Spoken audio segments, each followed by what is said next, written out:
রায়গঞ্জ বিশ্ববিদ্যালয়ের ক্যাম্পাসে হঠাৎ দেখা দিল ভয়াবহ টর্নেডো।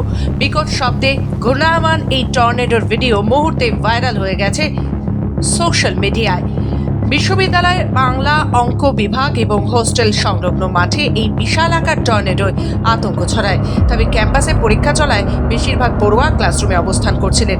এই কারণেই কোনো প্রাণহানি বা ক্ষয়ক্ষতির ঘটনা ঘটেনি বলে জানিয়েছেন বিশ্ববিদ্যালয়ের অধ্যাপকেরা। টর্নেডোটি ক্যাম্পাসের মাঠে প্রায় কয়েক মিনিট ধরে ঘূর্ণায়মান অবস্থায় ছিল বলে জানা গেছে। এদিকে আচমকা শহরের বুকে বিশ্ববিদ্যালয়ের মাঠে টর্নেডো দেখে আতঙ্কিত হয়ে পড়েন ক্যাম্পাসে কর্মচারী এবং আশেপাশের বাসিন্দারাও।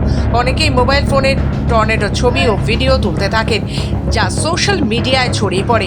তবে বিশেষজ্ঞ অধ্যাপকেরা সতর্ক করেছেন, টর্নেডোর মতো প্রাকৃতিক দুর্যোগের সময় ছবি বা ভিডিও তোলা বিপজ্জনক হতে পারে।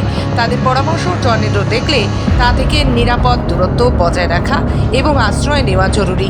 বিশ্ববিদ্যালয়ের অধ্যাপকেরা জানান, টর্নেডোর সময় ক্যাম্পাসে পরীক্ষা চলায় বেশিরভাগ ছাত্রছাত্রী ক্লাসরুমে ছিলেন। এটাই তাদের ভাগ্য বলা যায়। যদি মাঠে থাকতেন তাহলে পরিস্থিতি ভয়াবহ হতে পারত।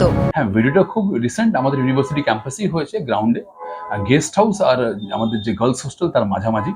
তবে খুব একটা ক্ষতি কিছু হয়নি, ক্ষয়ক্ষতি হয়নি, কেন কি কোনো স্টুডেন্টস ওখানে ছিল না। আর টর্নেডো একটা নর্মাল প্রসেস, যখন দেখবেন কোনো ওয়ার্ম বা ময়েস্ট এয়ার যখন কোল্ড বা ড্রাই এয়ারের সঙ্গে সম্পর্কে তখন টর্নেডো হয়। রায়গঞ্জ থেকে নিজস্ব প্রতিনিধি রিপোর্ট, খবর বার্তা।